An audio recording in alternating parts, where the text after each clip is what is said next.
something to talk about. I'm Linda McNamee, and for the next hour, we are going to find out about heroin use and misuse, and hopefully how we could find a solution to the whole problem, if I could call it a problem. But before we begin, and before you meet my wonderful guest, I would like to encourage you, if you have any questions, please feel free to email me at talk@bcattv.org. If you have a suggestion for a future topic, I'm always looking for ideas, so drop me a note. And we are recorded this evening, so you are unable to call in live, so drop me an email. I like it. And we have a full house tonight. We have several volunteers, including Colleen Moore, who's my director, and she comes faithfully every week and makes sure that I stay in line, do my job correctly. Thank you, Colleen. We have Jolie Atwood, Stephanie Floridis, Maddie Darity, Josh Coughlin, and Lucas Vado. And we also have Corey McNeil, who is a staff person here, who makes sure everything runs smoothly as well. So thank you everyone for coming this evening. And last but definitely not least, I would like to thank my husband Paul for staying home for Daddy Date Night. Hopefully the kids have been cooperative for you, and hopefully we have not been grinched yet with green flamingos on our full lawn. Topic for another story. But I definitely would like to welcome Dina Favreau, who is co-founder of a local organization called Heroin is Killing My Town. Sounds very intense. It is very intense, and thank you for having me. Oh, thank you for coming. So, hopefully please feel free to correct me, because this is brand new territory for me. And just seeing all the buzz around town, on the internet, everything, just kind of got interested in it, especially since I found out that your organization, a friend of mine out in, where did I say?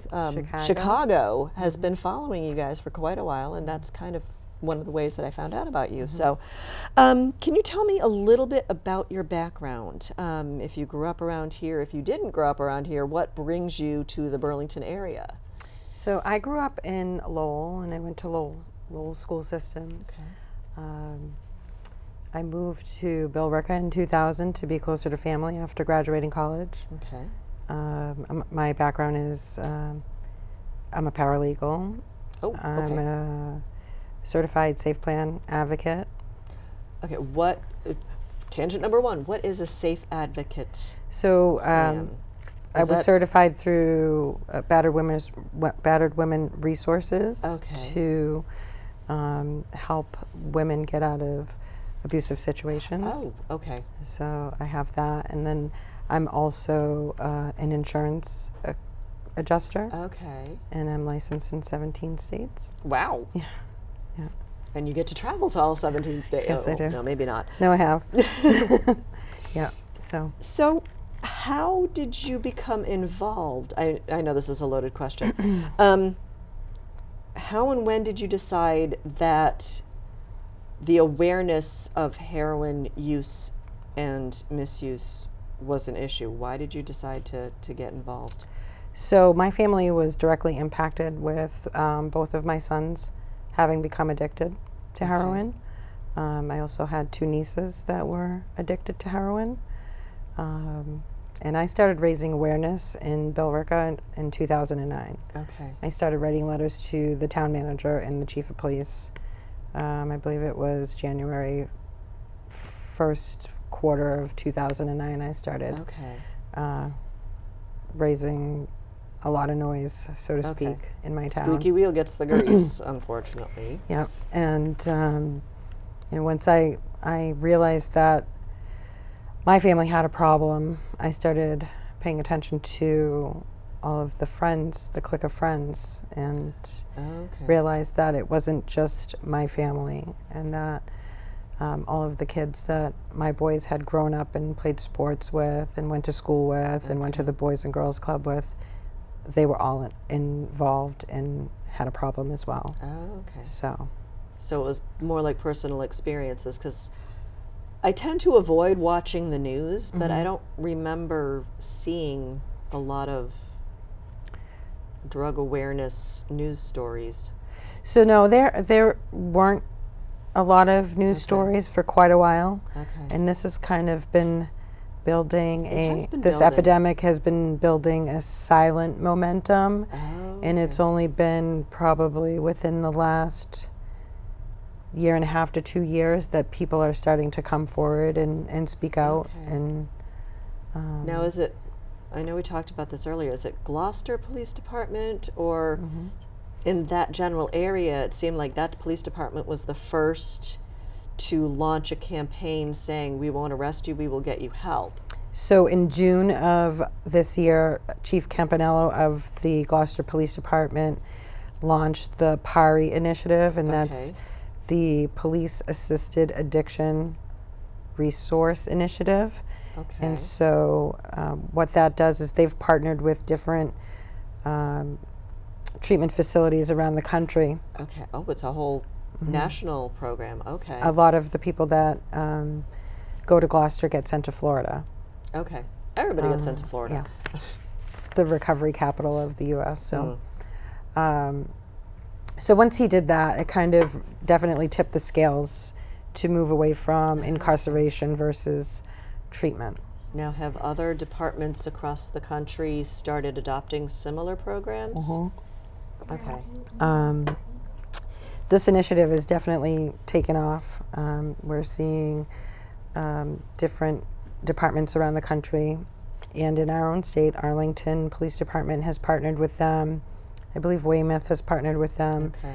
But it reaches up to Scarsborough, Maine, upstate New York, Wow. out in Chicago, Illinois, And it's only been like 6-month period, you said? since June. Yeah. Wow. So it is building fast. Is the problem that widespread? Our entire country has this problem. Wow. Okay, so let's back up a little bit. You started raising awareness back in 2009. Now, how did you partner with Billy Pfaff, who's the other co-founder of Heroin is Killing My Town, and why did you guys decide to establish an organization? So in 2014, we had, I believe it was 14 overdose deaths in the town of Billerica. Really? Wow. And It seems like a lot. it was a lot. Okay. I mean, one death is too many, but 14 seems So Billy had huge. lost his best friend, and I went to so many funerals of my kids' close friends that they grew up with throughout the year that I lost count. Wow. And by the time the holidays had rolled around, I stopped by Billy's shop to help him with one of his pay it forward missions. I was dropping Okay. off some donations, and he and I started getting to talking about how impacted Billerica was. And that was on Christmas Eve, so Oh, wow. we've been working together ever since. Happy holidays. You know, Merry Christmas. Wow. So how'd you come up with the name? Billy came up with the name. Okay. Yeah.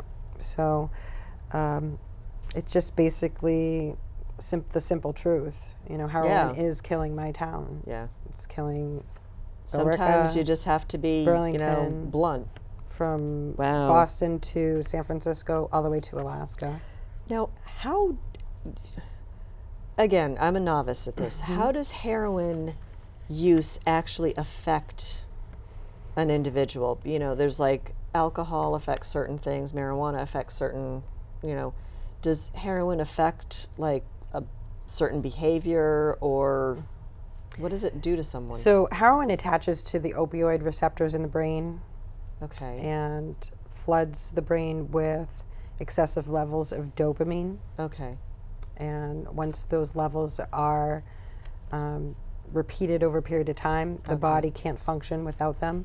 So you become physically ill when you wow. don't have the drug. Okay. And so, More than just like the DTs, it's no, it's much more than much the worse than DTs. that. Okay. So I went to a training with Dr. Poti, who was phenomenal. And if anybody gets a chance to see her, I highly recommend it. And she explains it in the most simplistic term that a normal person's dopamine level usually hovers around 100. Okay. Somebody who's using heroin on a daily basis, their dopamine levels spike to over 350, and when the drug wears off, drops down to under 40. Wow. So that makes it physically impossible So it's like a really for them to real function. crash. Wow. Okay. Now, why would somebody start to even use heroin knowing that it does this to you? So people don't just start heroin, and that's Okay. one of the misconceptions that we're trying to. Well, I fell into the trap. Right, and that's one of the misconceptions and stigma that we're working so hard in this state to break. Okay. Addiction is a chronic and progressive disease. It never Okay. starts with the hard drugs. It starts with very benign, or what people seem to think are benign. Trying a cigarette, having a sip of alcohol, smoking a joint, and it typically goes on from there. Okay. It's an adolescent disease. It starts in adolescence. Okay. And it progresses over time. So what we're seeing is that someone who has given into peer pressure at 11, 12 years old, by the time they're 16, 17, have progressed to harder drugs. So it's not Is it that because the effects wear off and it's not as effective anymore, and they just feel the need to step it up? some or- people are predisposed genetically. There's a lot of different factors that are built into the disease Okay. of addiction. Genetic predisposition, Okay. trauma, and that sort of thing. Oh, okay. Now, speaking of predispositions, do you know if there have been any studies, like are men more effective than women, or boys and girls, if you're talking 11-year-olds, or cultural, racial backgrounds? So I know or- that there are studies. I'm not well versed in what their Okay. findings are, but I can tell you that addiction and heroin does not discriminate. Okay. It crosses all boundaries of social, economic, racial, doesn't matter. Okay. Wow. So, is there like I think you kind of touched upon this, but is there like a target audience where it starts with teenage years, or do you see the population being more adult, or? So on average, the Yeah. people that I work with Right. are about 23 years old So it is and pretty- have been using for at least 5 years. Wow. Wow, that's really scary. Now, another predisposition question, but how long would someone need to use heroin before they actually have that need to continue? So again, that also varies person to person. Okay. And you also have to take into consideration that they've been using other substances for a certain length of time prior Okay. to graduating to heroin. Okay. For some people, it's one-time use, and for some people, it's a few times, Okay. and some people more, less. It all depends. Now, why does it seem that heroin is like today's go-to drug? I mean, 30 years ago or more, when I was in that adolescent phase, it was like everybody was talking about marijuana use and alcohol use. And I remember in my 20s, there was like charts of all the different drugs that were available. Why is heroin so common? So throughout the 90s, Purdue Pharma flooded the market with OxyContin, Okay. and they marketed it as non-addictive. And when they were sued, and it was found to be that it was highly addictive, they took the drugs off the market. Okay. So pain clinics started to shut down and that sort of thing. So the pills weren't as easily accessible. Okay. So when those pills were taken away from the people who were already using them and already addicted, Okay. and they didn't have any other alternatives, heroin is cheaper and easier to find. Okay. Okay. So, what When someone finds that they're addicted, or is there an intervention from family? Can they go and seek help? Would they be likely to go and seek help? Or do they wait for others to come and... So addiction is what's the very, treatment it's process? baffling and cunning, and Okay. there's a lot of shame attached to this addiction Okay. and this epidemic. A lot of the times it's young people who are addicted and are too afraid to come forward and ask for the help. Okay. A lot of the times the parents are ashamed because, you know, they didn't think this could happen to Yeah. their kid. And Oh, it always happens somewhere else. It Right. never happens here. exactly. We see that a lot. And Okay. definitely in Billerica, I know I've heard from many people in the Burlington community that Okay. there's a big not my kid type of mentality, which Okay. really needs to, you really need to break the barriers. Do you know how would you try to break that barrier down? I know you're trying to do it, but what You- are some of the ways?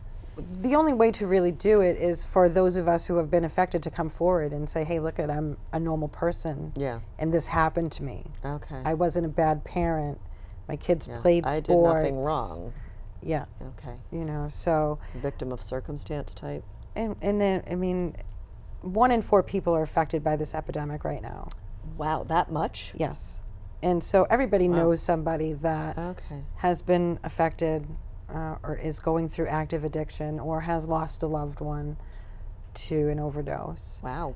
So the more of us that stop being ashamed and come forward and say, you know, you're not alone. There's Okay. help out here. You know, you don't have to pretend. Mm-hmm. You don't have to deal with this by yourself. Okay. And that's the way that you move towards breaking that not my kid mentality Okay. and changing the dialogue. Okay. Now, where would someone go if they needed treatment? Would they start at their local police department? Would they go to a hospital? Would they... So for myself personally, I Yeah. started with my son's pediatrician. Okay. Um, Oh, just saying pediatrician makes it sound so little. 16 is very Wow. common, Wow. very common. And from there are a number of organizations like my Heroin is Killing My Town. We do interventions and placement, Okay. and there are a number of different coalitions throughout the state. We have a very good governor with progressive ideas that is in the process of launching a website the first of the year. Okay. So we're looking forward to that, and I'm working with DPH to help them with the pilot program on that Okay. piece. And basically, there's a lot of help out there. You could just go on Facebook and That's ask, where you are. and ask for help, and people will, you know, come out from all over to say, Right. "Hey, I'll help you." See, social media actually has a good It's purpose. amazing. It is absolutely amazing the outpouring of support that's on Facebook for people. There are so many private support groups that you know, Oh, unless you're okay. included in them, you don't even know about. Right. You know, for Oh, okay. parents, for siblings, for the addicts themselves, for anybody who's affected. Okay. Now, are there costs involved in treatment? So, how again, does- that's another component that varies. Okay. Depends on the level of care. Depends on Okay. insurance. Now, would insurance cover? Oh yes, absolutely. Okay. So I was very So blessed. I'm just thinking about, you know, the whole negative stigma attached to addiction. Would insurance say, oh, no, it's your own fault? Or have insurance companies bought into the whole... I don't think that they so much bought into it as they were forced into it. Okay. I know So- bought into it probably isn't the, Yeah. you know... So in Massachusetts and I believe across the country, we have what's called the Mental Health Parity Act. Okay. So any coverage that's available for mental health issues has to also be available for addiction. Okay. And those Because addiction is a lot addiction of is times a psychological... psychological, and there's a lot of underlying mental health or co-occurring mental health issues that Oh, okay. go along with people who suffer from substance use disorder. Okay, yeah, Yeah. that's right, substance use disorder. So that is the correct term, which is more positive than drug addiction. Right. Well, we're trying to, in Massachusetts, we've started a campaign called State Without Stigma. Okay, So, in trying to break the stigma of addiction, we want to try to move away from negative terminology and understand that, negative words that you associate with addiction are very impactful in having people not ask for help.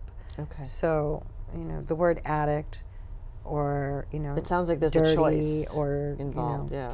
I don't know But if I you've- can say junkie on air. Yeah, you can. But those types of We're words. a family show, but that's okay. Those types of words are what keep people from seeking help because they already are ashamed. It's a very isolating disease. Okay, And so we're trying to move towards substance use disorder, or SUD. okay. So that puts it in line with the Mental Health Parity Act, Okay, and treating it as a disease which is covered by insurance. okay. So, those who have private insurance, especially with a PPO, Okay, have, and I was one of them. I was blessed to have a PPO through my employer. There are many options out there for great facilities, and okay. you can even send them out of state for treatment. And then, HMOs are a little tougher. Okay, You can still send out of state with some, but not all. And then there are those with state covered insurance or no insurance, but there's still okay. levels of care out there. Okay. It just limits the amount of options that you have. Okay. Now, what would be a typical treatment, for someone who has this substance use disorder? You're going to have to walk me through that a That's couple more okay. times. No, You know, and I is appreciate that Is you're it like trying to. substituting a different drug, different medicine, or is it like a psychological, or is it? So you want to have a full continuum of care, Okay. and you have to understand that treatment varies based on the person. Okay. Depends on how long they've been using, how much they've been using, Okay. and what their preferences are. So Okay. you typically every single person, you go through a detox phase, Okay. and that's anywhere from 5 to 14 days. Okay. And then you would move on to the clinical stabilization stage, Okay. which is from 14 days to up to 6 weeks. Okay. And throughout that phase, they'll be transitioned from a maintenance program and Okay. weaned down. And then once you get to the end of the clinical stabilization stage, you get to the transitional stabilization stage, which Okay. is where you start learning life skills and re-entry into Okay. the community. Because you don't want to, Right. get clean. Is that also correct terminology? Okay. Yeah, that's a good term. And then go back out and face the same triggers that got you there in the first place. Right. So you want to, ideally, Okay. you want to seek long-term treatment. Okay. Your best success is if you stay in treatment for a year. Okay. Sometimes that's not feasible for people who have jobs and responsibilities, but a minimum of 90 days Okay. to 6 months will get them to. Now, is this like at a facility, or is there So like if you outpatient, transition, or- so you okay. start in the detox, and then you Okay. move to CSS, which is a holding, Okay. but they also have groups and intensive counseling, and then you move on to TSS, which is kind of like a halfway house type of Okay. a setting, Okay. where you have groups and like house chores and one-on-one counseling, okay. and then groups of people will come in to do a commitment, or you'll go out to meetings, and you start entering into the recovery community and making contacts and networking through there, so that you have the support that you need in order to stay in recovery. Okay. Mm-hmm. Now, do you know of any statistics about individuals relapsing or having to go back? So anybody who doesn't stay in treatment for a minimum of 90 days, the relapse rate is 40 to 90%. Wow.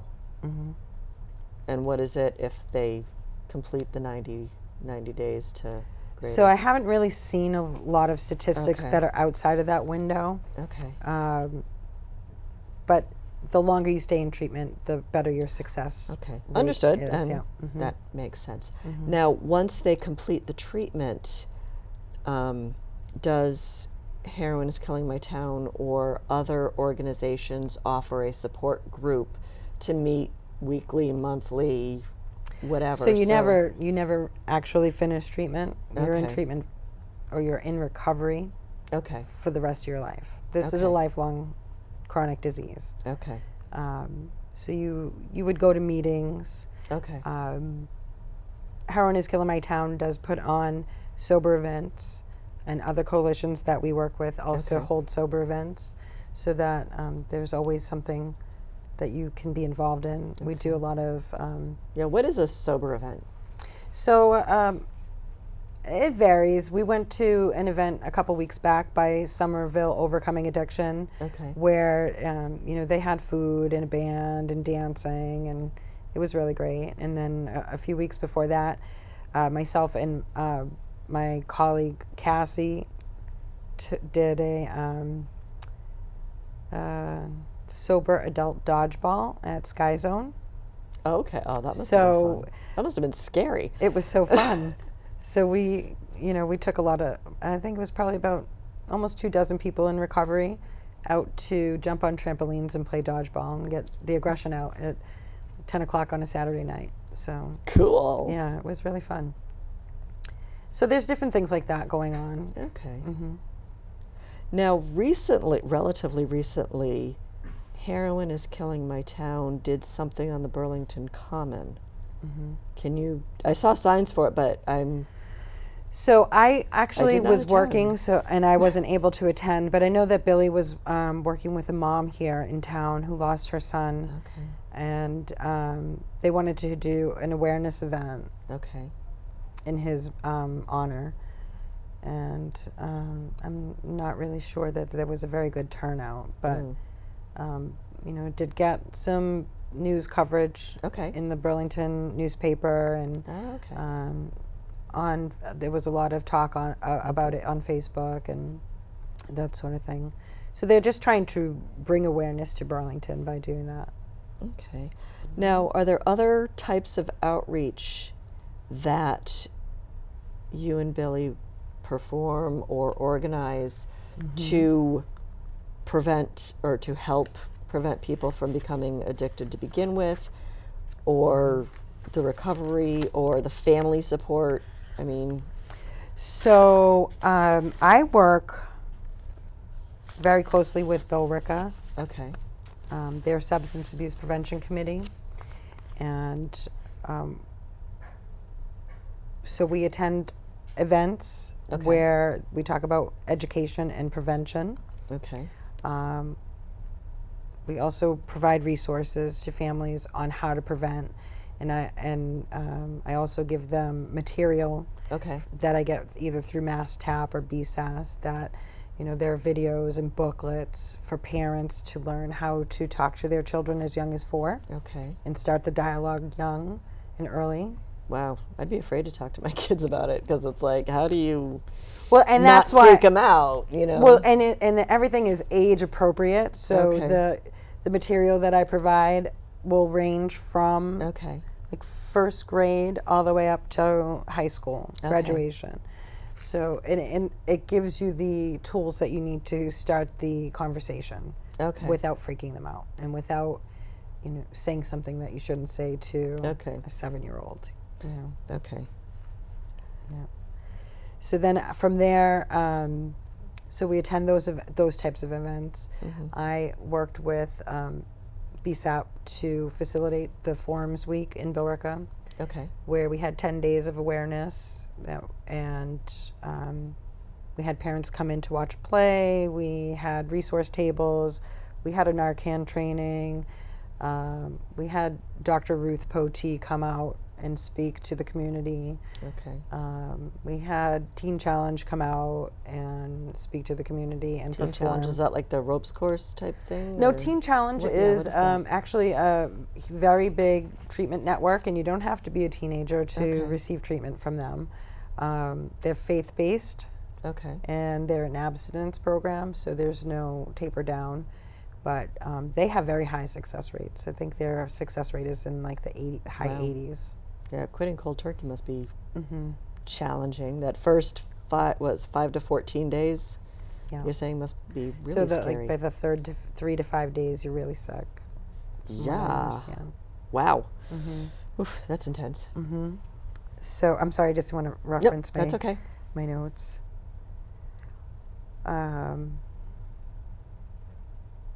Yep, so we did the Narcan training and the candlelight vigil. I'm actually currently working with them to facilitate a showing of If Only the Movie, which was produced by Jim Wahlberg.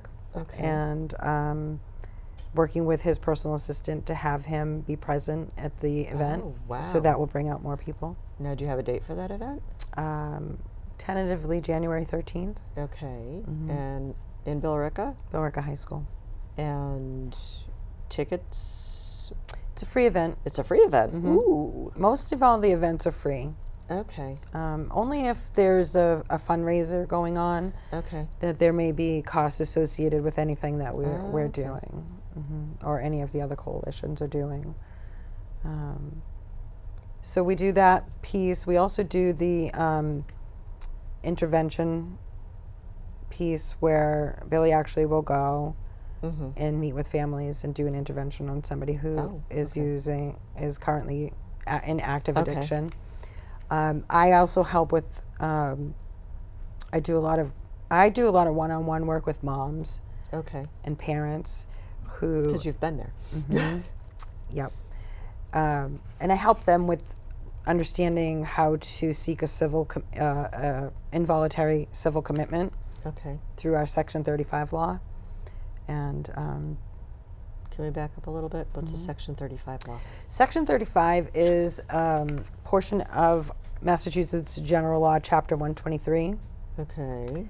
and that provides for a blood relative or somebody related through marriage to Okay. seek a civil commitment order through the court to place their loved one into treatment. Okay. Mm-hmm. So you could place a family member, and that family member doesn't necessarily have to go voluntarily? It's a complete involuntary commitment. Okay. Involuntary. Right. Okay. And there has to be a significant likelihood of imminent risk of harm or death to themselves or others. Okay. And with the overdose rates the way that they are now, somebody who's injecting heroin on a daily basis is very At high risk. risk of death. Okay. Now, all of these treatment programs that we're talking about, or not treatment programs, all of the support that we're talking about, is it limited to heroin use or heroin related, or could it be alcohol or another? Well, we'll help substance? anybody that reaches Okay. out to us. We don't.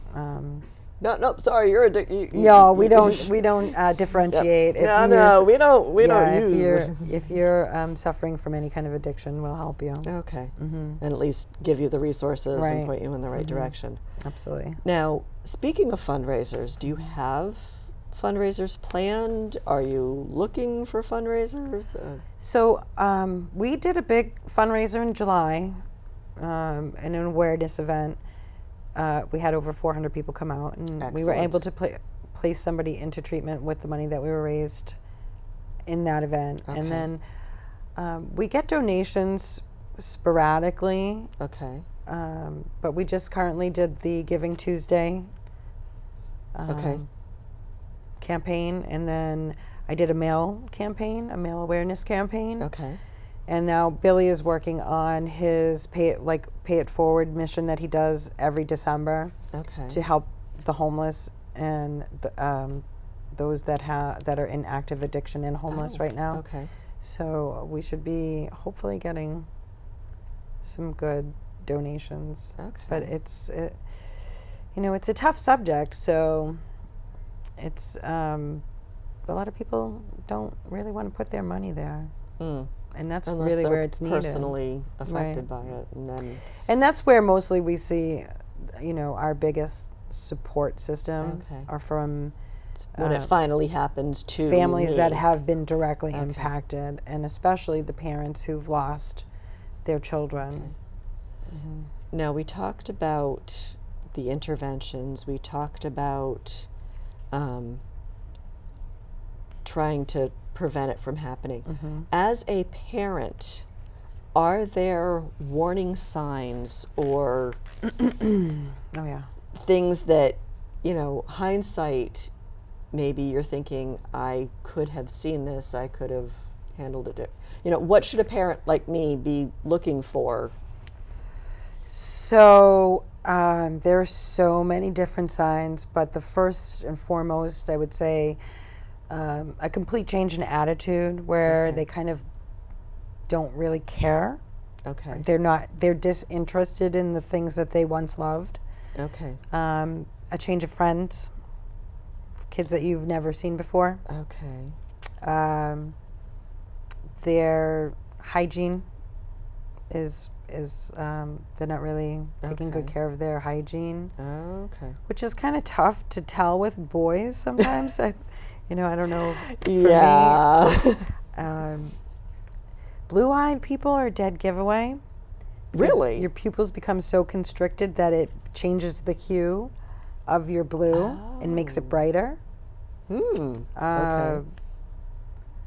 You want to look for missing shoelaces, water bottle caps. You want to look for burnt aluminum foil, orange caps. There's so Why orange caps? would be the cap of the hypodermic needle. Oh, okay. I thought you meant like orange water bottle. No, like an orange cap that's Okay. usually about Okay. an inch long, not even. I was thinking like Gatorade because they have orange caps, and I'm like, Yeah. No. see how So you would- clueless I am? Right. Well, you would Okay. want to, if you see a lot of, a lot of water bottles that aren't completely used, Okay. empty. They're only like a quarter of a way empty, and there's just a lot of them around their bedroom or the house. That's a very high probability of drug use. Okay. Yeah. See, because for me, I leave them half empty because I forget them and I open up another one. And that's what I thought at first too, because I just kept Okay. saying to myself, why aren't they drinking this, this water? Why are there so many water bottles? And then I found out afterwards that they use that water to liquefy the drug. Oh, wow. Oof.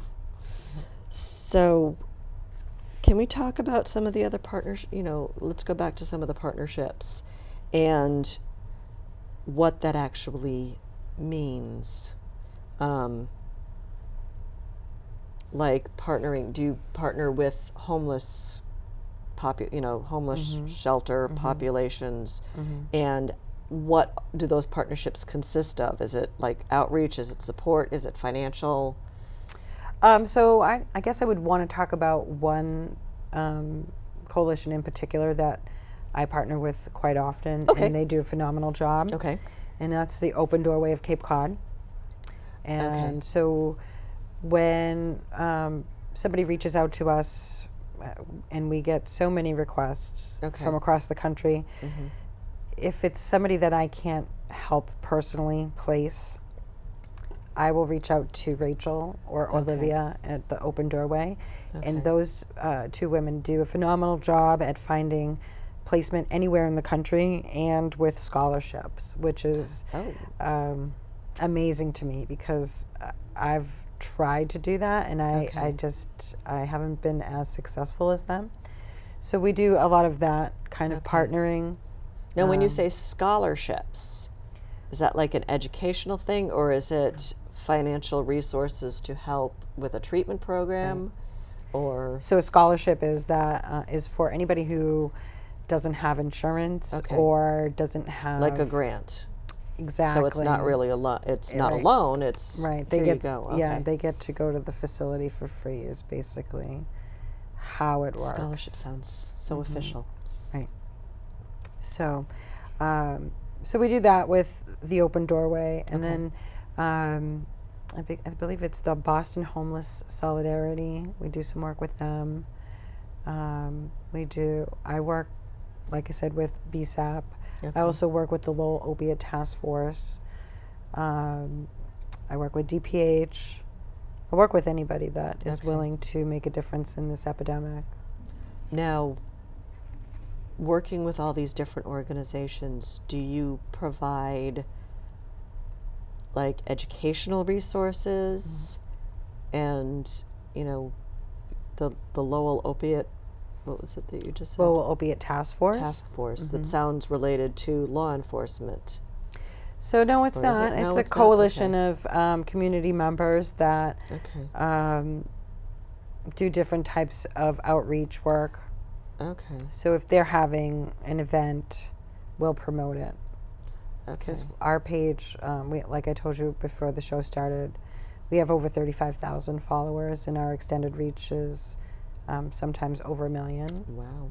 So when when the coalitions that we partner Okay. with are having an event, we promote it for them in order to get a bigger Okay. public turnout. Okay, because I'm also thinking, like, my friend out in the Chicago area is a fan of yours or liked your Facebook page and shares stuff.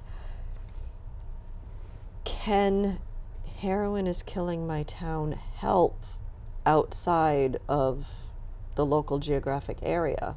Yes, we do. We do every day. How do you do that? Like, So we have networks. okay. We have networks in Florida. We have networks in Chicago. We have How do you networks. establish these networks? Everything is done through Facebook. Okay. It's amazing, honestly, the network that is out there on Facebook. Okay. So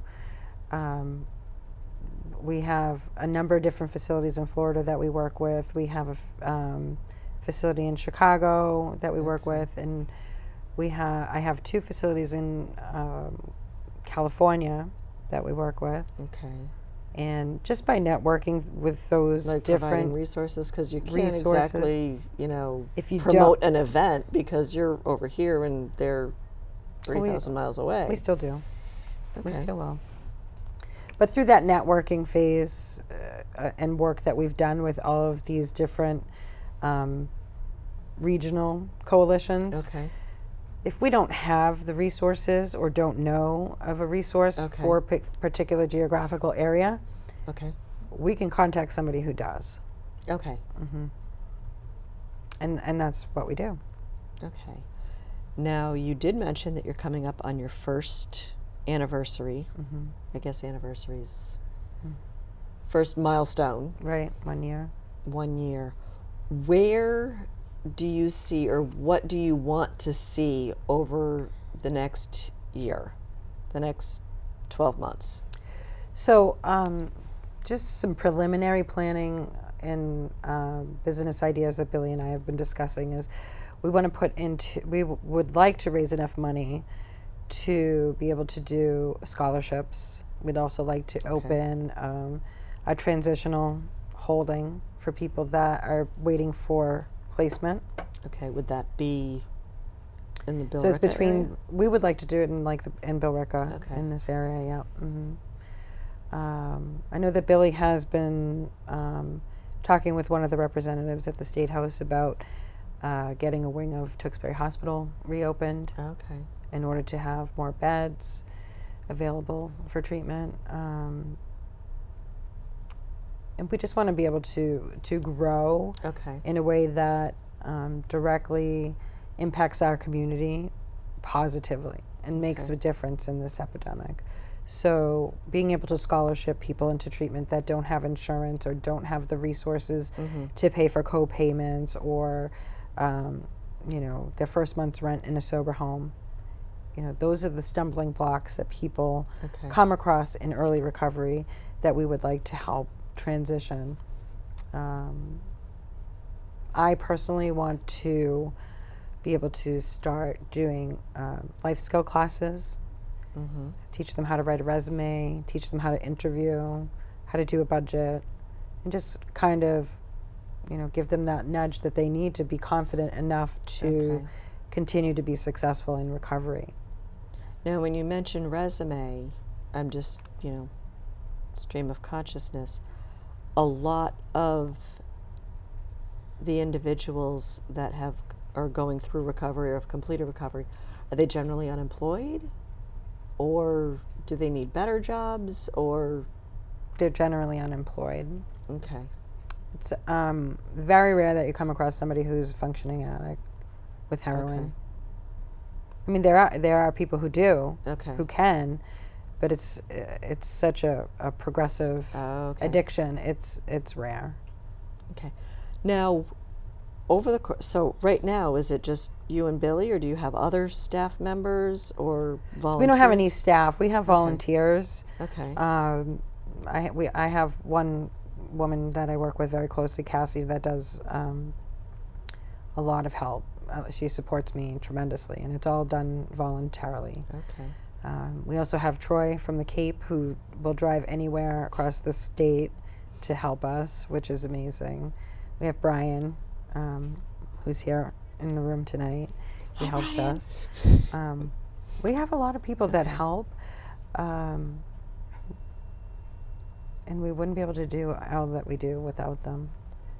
Now, would you be willing to accept volunteers if anybody watching tonight says, hey, look, this is a significant problem, I want to help, or, I have been personally affected, I want to do more? Absolutely.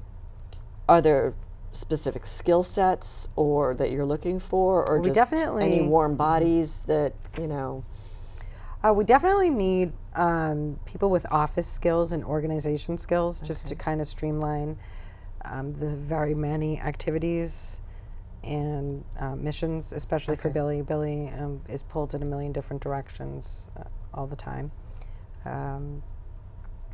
We definitely need help with fundraising, if anybody would want to volunteer with that. And just kind of, because I work full-time on top of this, so... Oh, gee, okay. I was kind of assuming this was your full-time job. No, it is a full-time job, but I also work full-time, so anybody who's willing to, help out when we have events or need to host a resource table for other coalitions. Okay. And it's also a way for them to give back and to become a part of the network and receive the support that, is out there that a lot of people aren't aware of. Now, when you say the tables at other coalitions, do you do things like, Burlington has Celebrate Burlington, or, do schools still have DARE programs? No. Now, I'm just throwing it out there, have you seen a connection or a relationship from DARE programs going away to more use in... I can't really say, I okay. can't speak to that. Okay.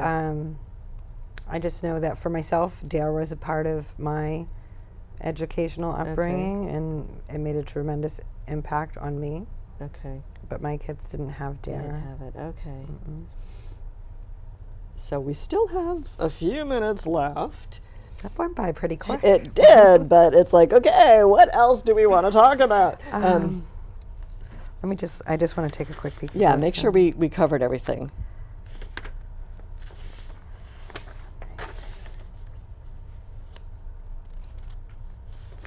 We talked about some of the outreach. Do you actually have programs that cover, or are you aware of programs that cover where the hole that DARE left when DARE stopped? Like, do you actually go into schools or into libraries, or post? So BSAP. That's my reference point. What is so BSAP? Billerica Substance Abuse Prevention. I know you've used it a couple times. I'm like, I don't think I know what that acronym means. So we used the middle Okay. school to host a lot of the forum activities Okay. for Awareness Week. Okay. Beyond that, I know that the school nurses are getting trained on some of the curriculum. Oh, okay. And I believe some of the health classes are starting to integrate more Okay. addiction awareness curriculum Okay. and prevention. I think I believe as early as 5th grade. Okay. And I know that some legislation just passed, the SBIRT program, Okay. which will allow the schools to become trained to identify whether or not somebody is high risk and report Okay. it to their parents. So I'm not sure where that's Okay. leading to yet. It's new, but I Okay. know that there are things in the pipeline that are coming. Because we've talked about, the 1 year where you'd like to see Heroin is Killing My Town going. Any 5-year plan? I mean, do you eventually see the organization you've recently achieved 501c3 nonprofit organization status? Would you like to see the organization getting office space and getting a trainer or getting a full-time? Absolutely. Yeah, I would definitely love to see that. I know that Billy would too. Office space, computers, being able to, have a home base Okay. and just, be more integrated within the community. So definitely I'm thinking mid-year, by end of year next year, we should have that. That early? Wow. I'm thinking, little- the 3-year plan or the 5-year plan, which usually turns into the 10-year plan. Hopefully. I might be overreaching, but that's where we see it going, and hopefully making a huge impact in this Okay. epidemic. Now, have you looked for grants at all? I'm in the process or- of Okay. reviewing different grants, and hoping that the work that I'm doing with the pilot program will put us Okay. in line to be eligible for certain different grants. Remind me again what this pilot program is for? It's a centralized website Okay. for the state of Massachusetts Oh. to provide resources to families Cool. in different regions for different levels of care. Okay. Excellent. Wow, this is pretty intense. So, any follow-up thoughts about, your involvement, what you would like to say to the community? I would personally like to say, you're not alone. There is so much help out there.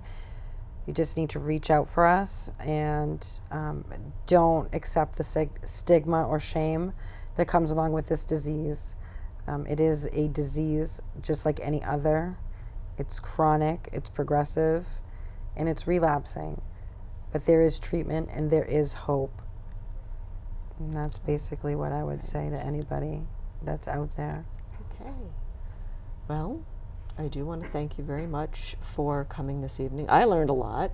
Thank you for having me. And it's like, okay, I'm thinking, I could probably help, but It's a lot of work. I have to work on my time management, but I definitely want to thank you for coming. Thank you. And wish you the best and Billy the best. Send him my regards, please. I will. And I also want to thank everyone at home for tuning in this evening.